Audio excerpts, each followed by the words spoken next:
Hey guys, today I saw my doctor, my regular doctor, and amongst other things, I was talking to her about my sleeping problems because even though I'm not depressed anymore, I still have this problem where I will wake up and not really be able to function until maybe 6 o'clock at night, and then I wake up and then I end up staying up really late and can't sleep if I go to bed earlier, and it's just like it's a pain.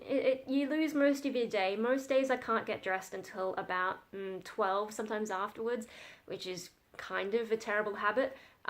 So, I'm trying to get my life back on track so that, I can just be a person and participate in society. And then the other thing is, if I don't get my sleep together, that makes it a lot harder to do things like exercise and, hobbies and my music projects, my art, and like everything. It affects everything if I don't sleep well and don't have energy. But my biggest concern is that it will make it a lot easier to get depressed again if I don't get my sleep together. And that's something that is a big risk for me at the moment because I finished university. I don't have any particular solid plans. So I've got lots of time to think, and it's just in the past when I've finished something and hit a real milestone and then have this sort of lull, that's often a danger period for me. So yeah, I was talking to my doctor about sleep, and I know the normal stuff that you're supposed to do, but I think I've got a bigger problem. I mean, the fact that my psychiatrist thought I had melancholic depression, which is the biological one, suggests to me that I still have some kind of biological problem, because I don't know how I recovered from depression. I was in Japan and I just started feeling better. So I don't know what it was. And I'm a little bit suspicious of it because of that, because there was no huge change to my life. And the weird thing is that recovery persisted after I got back to Sydney, even though I fell back into my usual life. So I'm confused about how I've recovered, and I'm also confused about the fact that I still have some of the biological symptoms of depression. And I also do still think some pretty gloomy things, and I still think about death and suicide, even though I'm fine. So yeah, I'm confused. I don't trust my own recovery, so I need to get on top of the sleep, diet, exercise, keeping busy, helping people, and I thought there was one more thing that I was doing and I forget what it is, but if someone remembers what the other thing was from a previous video, please put it in the comments and remind me. But the first one I need to do is sleep. And when I was seeing the psychiatrist, we tried a lot of medications, and most of the medications I had a really bad reaction to. He was really good. He tried me on the smallest tablets possible. In some cases, there's one, is it Effexor, or there's one of those SSRIs that is quite difficult to come off because it has really bad withdrawal symptoms. And so they've actually designed a tablet to wean you off, which is very small dosage. And because I had bad reactions, he gave me the weaning off tablet instead of your usual starting tablet, because that was the smallest one you could get, and he figured, well, if you do it gradually, maybe you won't have the side effects, and I did, and I'm stupidly sensitive to SSRIs, and it turns out tricyclics aren't any better. We tried all that stuff. But one of the weird ones we tried was called valdoxin, which is a bit of a weird one. It works mainly on, I think, melatonin. I forget what the ingredient is. But with melatonin, that is related to your sleep cycles, and I don't know how it operates in the depression side of things. And for me, for depression, it didn't really do much. But one thing it did do is it actually helped me with my sleep cycle a little bit, from what I remember. And the only reason I came off it was that it wasn't helping with the depression, and at that time, the depression was a bigger problem for me than my sleep. Doesn't matter if I can't sleep if I'm going to kill myself anyway, so we were like, let's move on to another drug and focus on getting this depression sorted. But now that my depression seems to be okay, I was thinking, well, the melatonin thing kind of helped. But actually I should mention the other problem with valdoxin is that it was hell expensive. I don't know how things are in other countries, but in Australia we've got the PBS, the Pharmaceutical Benefits Scheme, and so the government helps make certain drugs cheaper, particularly the common ones, or I don't know their full criteria, but a lot of drugs are quite cheap, and I think it helps if there are generic varieties, so basically if it's come off the patent. But valdoxin, I think, isn't on the PBS, so you can't claim that kind of stuff, and it was like $60 for one packet, I think, and, you know, I could be wrong, but, because that does sound really expensive, but actually, look, when it wasn't working, we did think, well, we could increase the dose, but that would not have worked long term, because then you're taking 2 packets a month, and I'm just like, $60, $120 a month? Is that really how much it cost? I don't know, maybe I need to look that up. But yeah, so expensive, and it was only helping with my sleep. Wasn't really worth it for the depression. But yeah, so but because it was helping with my me with my sleep, I was thinking, well, maybe I should try just melatonin. Maybe that will help me get that side together, since I don't need the depression component, because it does use some other chemical in valdoxin. But yeah, I'm not a chemist, I'm not a psychiatrist, I couldn't tell you how it works. I'm sure Google has some wonderful resources, maybe. Anyway, so when I was looking up melatonin, there's a lot of conflicting stuff on the internet, so I just got confused and was like, fuck it, I'll go see my doctor and ask what she thinks and what her medical literature says, because I don't have access to the academic stuff, but presumably they do. Yeah, and she thought my reasoning's quite solid, you know, if it did seem to work. I mean, one thing she said is that apparently psychiatrists who have prescribed valdoxin will transition patients onto melatonin once the depression side of things has chilled out, and all they need is, I don't know if it's like we didn't really go into the explanation of it, so I don't know if it's meant to be to help them with like maintaining the sleep after they've recovered, or if it's like some kind of weaning off process. But anyway, so she was like, yeah, well, it's kind of a related thing, so let's do it. What I didn't realize is that melatonin is prescribed. I don't know if there is a non-prescription form of melatonin that you can get in Australia, because I didn't really look that deeply into it, but she prescribed this for me. It's Circadin.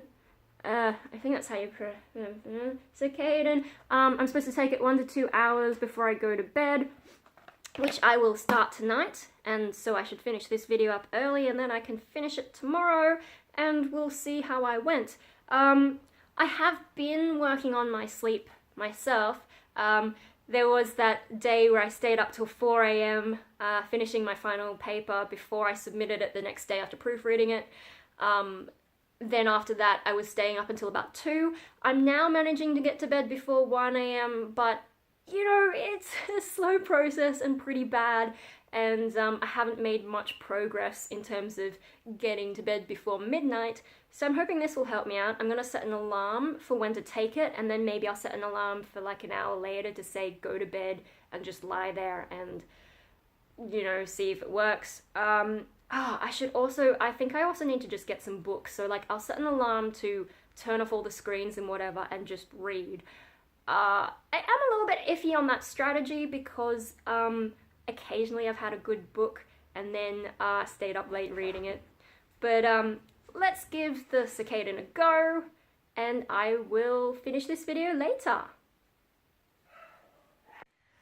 Before I go, actually, you know how I said I'm not sleeping? Well, this guy knows, don't you? You know I've not been sleeping. So, he's been trying to help me out. He actually jumps up on me and is like, hello! Because the rest of the family wakes up at about 6 to 7-ish, and they're quite noisy, and, you know, I ideally want to get my sleep pattern in sync with the rest of the family.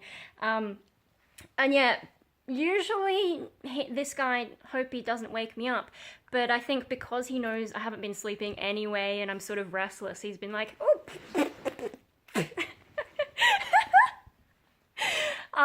He's been like, hey, you might as well get up. I mean, you're not sleeping. And I'm like, ugh. But today I actually did get up, and we went for a walk together at the park. You took me out, didn't you, Hopi? And so yeah, so far I've been awake or out of bed since 7. I haven't had a nap yet. I'm trying really hard to stay awake, and he's helping me out. We've got our little Choop Choop toy, huh? You trying to keep me awake with that? Yeah, yeah, yeah, yeah, yeah, yeah. So hopefully if I can stay awake today, oh, sorry about that light. Hopefully if I can stay awake for the rest of today, take my Circadin, go to bed early. Hopefully tomorrow things will be a little bit better and maybe I'll be a little bit more awake in the morning than normal, but we will see. Hoopy, you're a good boy, aren't you? Stop embarrassing me, Mum, he says.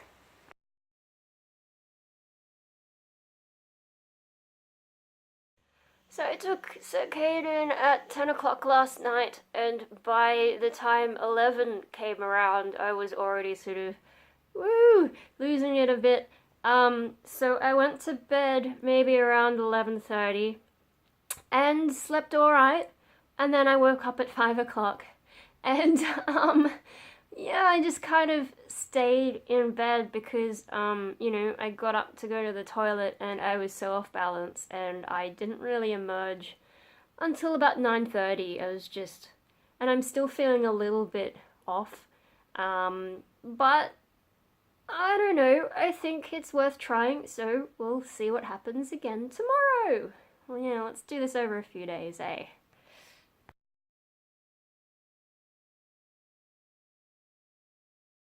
Yeah! Finish recording! Hey, is my voice louder than normal since I've been singing and growling and shit? No, so last night, usually my brain wakes up around 6 p.m. That's when I start becoming really alert. But yesterday it actually started to get going around 4 p.m.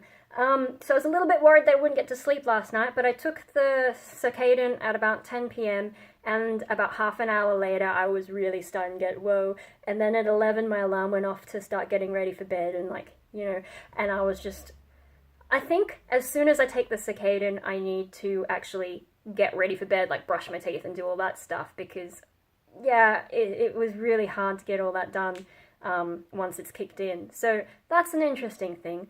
As for waking up today, yeah, so I woke up at about 5:40, which, wasn't as bad as yesterday, but I was still like, ooh, and so I went back to sleep. I think actually this morning Mikey woke me up, so it wasn't just a random wake up like the day before. And then at around 7, I woke up again, and I thought about going to the park with Hope again, but I had a big headache and I was really dopey and all that. So I stayed in bed until about 10 o'clock, and then I got up and still feeling a little bit tired, but I decided I was definitely going to record some music today, and I've managed to get myself going, did my singing exercises and whatever, and now I have recorded a thing. I did the main part of the song pretty much in one take. There was only a little bit at the end that I decided to try and shift with, and then the rest of it was just playing around with growls and harmonies. So I've actually done really well. I am feeling tired still, but not as bad as yesterday. Like, I can function, which is a good thing. I think maybe the problems I had yesterday could be partly because I'm not used to the Circadin, but also partly because the day before was just so hectic. I mean, I'd been up since 7 a.m., which was 3 hours earlier than usual, and I'd had 2 outings, and it was just like I had forced myself to stay awake after having not much good sleep. So, after all that, plus the melatonin, I think it was probably reasonable that I would wake up feeling a bit crappy, whereas, yesterday I did take it easy. And then, yeah, I think the melatonin Circadin is doing whatever it's meant to do. I think it's going all right. Should we give this one more day just to make sure that today wasn't a fluke? Today I was really determined to get that music done, because otherwise the next time that I have the house to myself will be Friday. So tomorrow's going to be a bit of a lazy day, I think, and maybe if I have nothing to do, I won't be as like, yeah, let's do it. So let's see what happens tomorrow, and then I think 3 days will be enough. But on day 2, I'm thinking, yeah, there's my work. So, cool.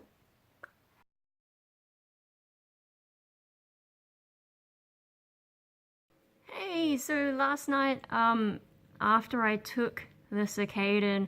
I did get the usual drowsy kind of thing, but it wasn't as drowsy as before. And, you know, I had planned to start getting ready for bed as soon as I took it, but I ended up talking to a friend online instead. Whoops. And then, yeah, 11, I mean, I was feeling tired, but once I went to bed, I kind of didn't really feel like sleeping so much. And then Hope was running around the house being a bit of a weirdo. Yeah. But once he settled down and went off and slept somewhere and I sort of lay down, then I did fall asleep. But I woke up at 4 in the morning and then I kind of didn't really get great sleep after that. I was sort of in that in-between space between being awake and being in a dream, so, you know, it was kind of shit and I could hear everything happening in the house. Yeah, and I don't think I really got back to proper sleep. You know, I was half conscious the entire time. Yeah, but like my brain was doing weird dream-like stuff, so I don't know if that makes sense. I don't know what you'd call that. And I didn't get out of bed until about 10, and it's now like about 1 p.m. and I'm still in my pajamas. I should really get dressed. And I've had a pretty lazy morning. I mean, I guess that's partly a discipline thing. It didn't have to be that lazy. But that's what's happened. And yeah, I don't know. Like, I don't feel so dopey right now, though. I feel like more alert than I usually would after wasting my morning, so that's something. That's kind of interesting. Anyway, I should really get dressed and I don't know, I should probably go out. I didn't leave the house yesterday. And today was meant to be raining, but it's actually like kind of sunny. You can see a bit of sun on my cheek there. And I guess Hope you would like to go out, but the other day, drama's taking him for a walk, so, you know, let's not get into that. Maybe I'll do another day of this updates. We'll see. Okay. Hey, we made it back from our walk just before the rain started.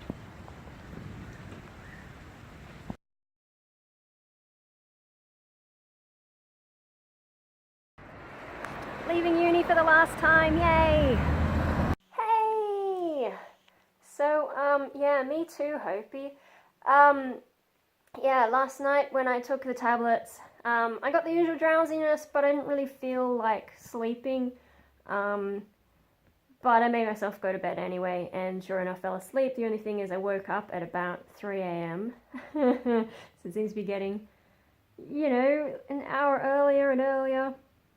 And then I spent the rest of the night, can you hop down for a sec?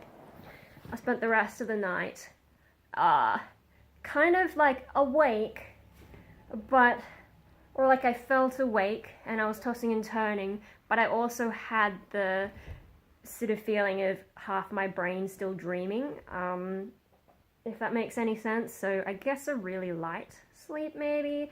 Like, I'm convinced I was awake, but I was also dreaming, so, you know, that weird thing again. And then, you know, all the noise from the family in the morning. Yeah, and then I got up at 10. And then I've been into the city. I had to go to uni, and I was also meeting a friend. But now it's lunchtime, and I think I've got to eat something. But yeah, having plans for the day does help me get up and get dressed, but I am pretty tired. So, yeah, I mean, I think the drugs are helping me sort of get to bed at the right time. So I'm not lying in bed tossing and turning, you know. I'm not necessarily feeling like sleeping always after I've taken it. My brain still wants to keep looking at things on YouTube or whatever. But once I go, like, actually get into bed, I do fall asleep pretty quickly. So that's an improvement, although I'm not really sleeping through the night as well. And today I feel a bit tired, but yesterday I felt pretty alert most of the day, I think. It's a bit all over the place, and I guess we'll just have to see over the next month how I go with this. And I'm hoping I can establish a habit of going to bed earlier and waking up earlier. But so far, I'm going to bed earlier and then waking up the same time I always get up. Like, sorry, I'm waking up at random times, but I'm getting out of bed the same time I always get up. So, I don't know. I'm a bit like, it's only solved one side of the problem, and it's the other side I need to get going. And sure, I could set an alarm to get up early, but if I'm feeling heaps tired, that doesn't really achieve what I wanted it to achieve. So maybe with time it'll work, but I think this day-to-day thing is enough. Like, these are enough updates. I'll probably just have to tell you in a month how I'm doing. Cross fingers for me, or whatever superstition you believe in. It's udon time! I finished my udon, and I've also finally learned, like, to wait before I start eating it so I don't burn my mouth. And I'm also back in my lazy clothes, purple jumper, and my trackies. Because, like, when you're at home, why do you want uncomfortable clothes? It looks good, but no one's there to see it, so let's all be lazy. See you next time!